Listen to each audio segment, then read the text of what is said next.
बालोदा के राजमार्ग पर एक पेड़ के नीचे एक नवयुवक बैठा है। वह फुट-फुट कर रो रहा है, आंखों से आंसुओं की धारा बह रही है। कोई धीरज नहीं देता, कोई रास्ता नहीं दिखाता। उसे अचानक उसके अंतर्मन से आवाज़ आती है और वहाँ खड़ा होता है। आंसू पोंछते हुए सोचता है, किसने बनाई छुआछूत की इस व्यवस्था को? किसने बनाया किसी को नीच और किसी को ऊँच? क्या भगवान ने? हरगिज़ नहीं, वहाँ ऐसा नहीं करता। वहाँ तो सबको समान रूप से जन्म देता है। यहाँ बुराई तो मनुष्य ने पैदा की है और मैं इसे मिटाकर ही दम लूँगा। मन में बार बार अपने इसी निश्चय को दोहराता हुआ वहाँ युवक मुंबई लौट आता है। फिर वहाँ जो कुछ भी अपने देश के लिए छुआछूत को लेकर करता है, उसके कारण आज सारा देश उन्हें बाबा साहेब के नाम से स्मरण करता है। मध्य प्रदेश के महू नगर में रामजी नामक के एक सूबेदार थे। वे महार जाति के थे। 14 अप्रैल 1891 को उनके घर 14वीं संतान ने जन्म लिया। उनकी माता भीमाबाई 5 वर्ष की उम्र में उन्हें छोड़कर स्वर्ग सिधार चली गई। उसके बाद उनकी चाची मीराबाई ने उनका पालन पोषण किया। वे बालक को प्यार से भीमा कहकर बुलाया करती थी। आगे चलकर यही बालक भीमराव रामजी अम्बेडकर कहलाए। अम्बेडकर साहब जब सरकारी स्कूल में भर्ती हुए तो उन्हें सभी लड़कों से दूर रखा जाता था। अध्यापक भी उनकी अभ्यास पुस्तिका तक नहीं छूते थे। वे संस्कृत पढ़ना चाहते थे, किंतु संस्कृत के अध्यापक ने उन्हें पढ़ाना स्वीकार नहीं किया। विवश होकर उन्होंने फारसी की शिक्षा हासिल की। विद्यालय में उन्हें दिन भर प्यासा रहना पड़ता था, क्योंकि उन्हें पानी के बर्तनों को हाथ लगाने की अनुमति नहीं दी थी। सन 1905 में रमाबाई नाम की कन्या से भीमराव की शादी हो गई। शादी के बाद भीमराव अपने पिता के साथ मुंबई चले गए। वहाँ वे एलिफिंस्टन स्कूल में भर्ती हुए। एक अच्छी बात कि इस स्कूल में छुआछूत की कुप्रथा नहीं थी। 2 वर्ष बाद ही भीमराव ने मैट्रिक की परीक्षा उत्तीर्ण कर ली। यहाँ महार जाति के लिए बहुत ही गर्व की बात थी।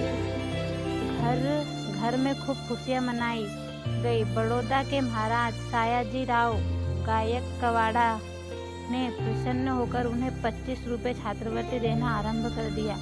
बीए उत्तीर्ण होने पर महाराजा ने उन्हें बड़ौदा में अपने दरबार में नौकरी दे दी, लेकिन दुर्भाग्य से इसी वर्ष उनके पिता का स्वर्गवास हो गया। महाराज के दरबार में भी वे घृणा के शिकार हुए। यहाँ तक कि चपरासी भी उन्हें फाइलें फेंक कर देते थे। तंग आकर भीमराव ने नौकरी भी छोड़ दी। उच्च शिक्षा हासिल करने के लिए वे कोलंबिया चले गए। अपनी जाति के वे पहले विद्यार्थी थे जिन्हें विदेश जाने का अवसर मिला। वहाँ उन्हें सबका प्यार और समानता का व्यवहार मिला।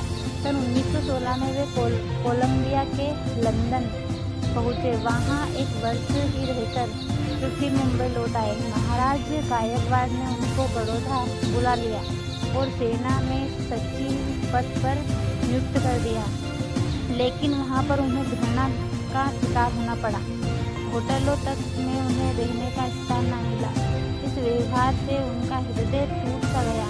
उन्होंने यहाँ नौकरी भी छोड़ दी। विदेश में रहते हुए उन्होंने 2 किताबें लिखी थी। धीरे धीरे उनकी विद्वानता की धाक जमने लगी। उन्हें मुंबई के कॉलेज से प्रोफेसर के पद पर नियुक्त कर लिया गया। भेदभाव के कारण यहाँ भी वहाँ टिक नहीं पाए। अंत में उन्होंने छुआछूत की बुराई से लड़ने के लिए मुकनायक नामक साप्ताहिक पत्रिका निकालना आरंभ कर दिया, परंतु धन की कमी के चलते हुए कुछ समय बाद उसे बंद करना पड़ा। भीमराव पढ़ने के लिए फिर से लंदन चले गए। वहाँ 3 वर्ष रहकर उन्होंने अर्थशास्त्र में डॉक्टर की उपाधि प्राप्त की। सन 1923 में मुंबई लौट आए और उन्होंने वकालत आरंभ कर दी। 1 वर्ष बाद कुछ मित्रों की सहायता से उन्होंने बहिष्कृत हितकारिणी सभा की स्थापना की। तथाकथित अछूतों की समस्या हल करना इस सभा का मुख्य उद्देश्य था। उन्होंने बहिष्कृत भारत नामक समाचार पत्र भी निकालना। इसी वर्ष में मुंबई विधानसभा के सदस्य बन गए। 27 मई 1935 को बाबा साहेब की पत्नी रमाबाई का देहांत हो गया। वे बहुत ही दुखी हुए, परंतु अपने लक्ष्य से कभी विचलित नहीं हुए। इसी समय उन्होंने शूद्र कौन थे नामक पुस्तक लिखी, जो बहुत ही लोकप्रिय हुई। भारत के वायसराय ने उनकी योग्यता से प्रभावित होकर उन्हें अपने संचित मंडल का सदस्य बनाया। 15 अगस्त 1947 में भारत के स्वतंत्र होने पर वे संविधान के सभा के सदस्य चुने गए। संविधान का प्रारूप उन्हीं की अध्यक्षता में तैयार हुआ। उन्होंने यथाकथित अछूतों को समानता का अधिकार दिलाया। संविधान निर्माण में बाबा साहेब ने अभूतपूर्व परिश्रम